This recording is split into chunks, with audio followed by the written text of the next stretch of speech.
भारत की राजनीति के सबसे रहस्यमयी चेहरों में एक इंसान यानी कि सोनिया गांधी। कि आज जो सत्ता में बैठे हैं डकैती दाल नहीं, उनका दंगा हो गया है। तो 2018 में आपने इन्हें सत्ता तो नहीं सौंपी, लेकिन इन्होंने डकैती डालकर सत्ता हथियार ली।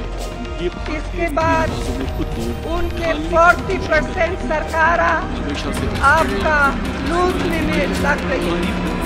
एक विदेशी महिला जो कि भारत आई और बहुत ही कम टाइम में भारत की सबसे ताकतवर इंसान बन गई। 3 प्रधानमंत्री, सैकड़ों मंत्री और हजारों कार्यकर्ता और सत्ता के हर एक डोर इनके घर से चलाई जाती थी। लेकिन इस सत्ता के पीछे छुपी कहानी और घोटालों के फैसले जिसने पूरे देश के लोकतंत्र को हिला के रख दिया। क्या सच में सोनिया गांधी एक त्याग भरी महिला थी या फिर इंडिया की राजनीति का सबसे चालाक प्लेयर? चलिए जानते हैं पूरी की पूरी सच्चाई, वो भी इस वीडियो में। सोनिया गांधी बहुरानी के तौर पर जब पहली बार हिंदुस्तान आई थी तो उन्हें लेकर उस समय मीडिया में खूब खबरें छपी थी। गौरवर्ण और कांजीवरम साड़ी पहने हुए ये भारतीय रीति रिवाजों में खुद को ढालने की कोशिश कर रही थी। आपने मुसोलिनी का नाम तो सुना ही होगा। वो तानाशाह जिसे जनता ने सड़कों पे लटका दिया था। इटली के उस दौर में छोटे से गांव लुसियाना में 9 दिसंबर 1946 को एक छोटी सी बच्ची का जन्म होता है और उस लड़की का नाम होता है एंटोनिया एल्विस एल्विना माइलो, यानी कि आज की सोनिया गांधी। और उनके पिता स्टीफेनो माइनो मुसोलिनी के सबसे बड़े समर्थक में से एक थे और वो एक फासिस्ट सैनिक थे जिनकी सोच बहुत ही ज्यादा सख्त थी, जिसका मानना था कि औरत का काम बस रसोई तक सीमित है। लेकिन सोनिया गांधी बिल्कुल भी अलग थी। वो पढ़ाई में बहुत ही ज्यादा तेज थी और उनके सपने बहुत ही ज्यादा बड़े थे। और यही एक रीजन था कि सोनिया गांधी इटली से कैम्ब्रिज पढ़ने के लिए भी गई और उन्होंने इटली से इंग्लैंड तक का सफर भी तय किया था। कैम्ब्रिज के एक रेस्टोरेंट में एक दिन उसकी मुलाकात भारत के एक लड़के से होती है और इस लड़के का नाम होता है राजीव गांधी। और दोनों के बीच दोस्ती बढ़ी, दोनों में प्यार हुआ, दोनों एक दूसरे के पास आए। और सोनिया गांधी इस बात को जानती थी कि ये कोई आम लड़का नहीं है, बल्कि ये लड़का इंदिरा गांधी का बेटा है, जो कि भारत के सबसे ऊंचे घराने में से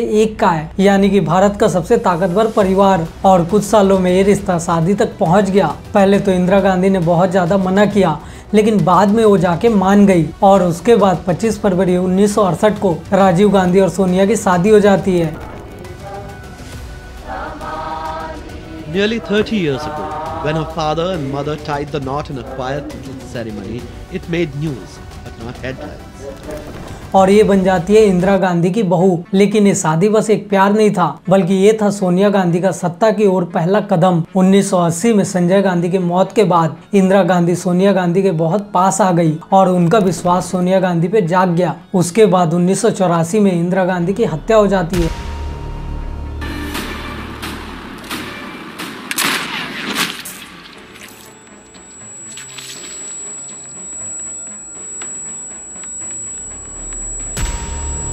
उसके बाद प्रधानमंत्री बनते हैं राजीव गांधी। लेकिन 1991 के बाद राहुल गांधी भी नहीं रहते हैं। अब सोनिया गांधी बिल्कुल से अलग थी, लेकिन कहानी यहाँ पे रुकने वाली नहीं थी, बल्कि असली सत्ता का खेल यहीं से स्टार्ट हुआ। 1998 में कांग्रेस के अध्यक्ष सीताराम को बाथरूम में बंद कर दिया गया और पार्टी की कमान सीधा दे दी गई सोनिया गांधी को। और ये एक ऐसा टाइम था जब कांग्रेस पार्टी की कमान लोकतंत्र की ना होके एक परिवार के इशारे पे चलने लगी। 2004 में कांग्रेस की अप्रत्याशित जीत हुई। सोनिया गांधी चाहती तो प्रधानमंत्री बन सकती थी, लेकिन उन्होंने त्याग का नाटक स्टार्ट किया।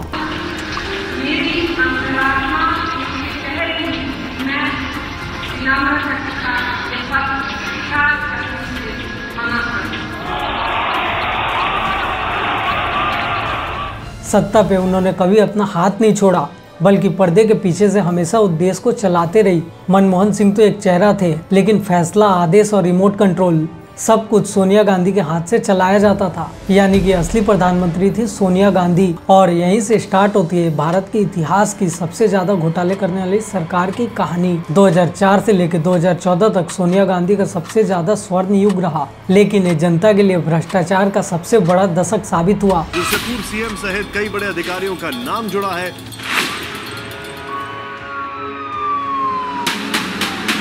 बारी से बेपर्दा होते खबरों को देख अब तो ये शक होने लगा है कि सरकार जितने सौदे करती है उनमें दाल में काला नहीं होता।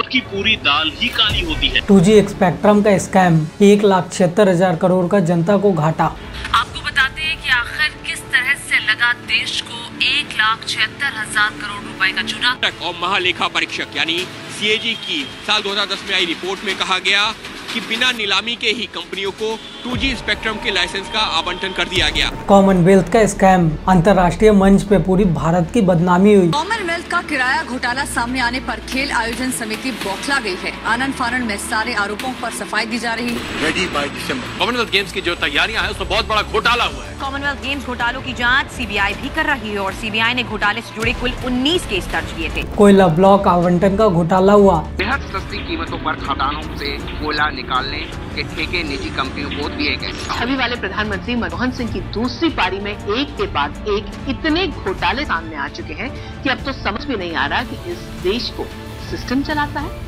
या फिर घोटाले। 1,86,000 करोड़ का हमारे देश को घाटा हुआ।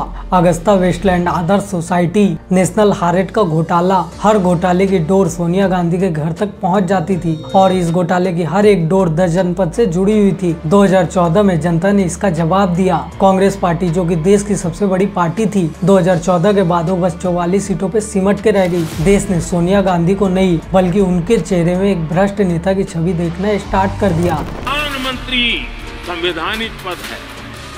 प्रधानमंत्री के पद के ऊपर NSC बैठ जाना, ये कौन से संविधान में चलाए थे व्यवस्था? उसके बाद राहुल गांधी को कांग्रेस का अध्यक्ष बनाया गया, लेकिन 2019 में उनकी भी हार हो गई। पार्टी के भीतर बगावत स्टार्ट हो गई। G23 नेताओं पे हमले हुए। कांग्रेस एक पार्टी नहीं बल्कि एक परिवार की प्राइवेट कंपनी बन गई थी। आज सोनिया गांधी भले संसद में कम बोलती है, लेकिन कांग्रेस पार्टी के पीछे छुपा हर एक फैसला पे आखिरी मोहर सोनिया गांधी का ही होता है। वो आज भी राहुल और प्रियंका गांधी को पीछे से गाइड करती हैं और शायद ये वही रीजन है कि कांग्रेस पार्टी वहीं खड़ी है जहां से टूटना स्टार्ट हुई थी। तो क्या सोनिया गांधी ने सच में भारत की राजनीति की दिशा बदल दी थी या फिर एक ऐसी व्यवस्था बना दी जो कि बस सत्ता के लिए जिंदा है? ये सवाल आज भी बाकी है। अगर आपको ये वीडियो पसंद आया हो तो इस वीडियो को लाइक, शेयर और चैनल को सब्सक्राइब जरूर करें, क्योंकि हम आपके पास एक ऐसा सच पहुंचाते हैं जहां डर नहीं बल्कि सच्चाई पहुंचती है। फिर मिलते हैं आपसे आने वाले अगले वीडियो में। तब तक के लिए जय हिंद।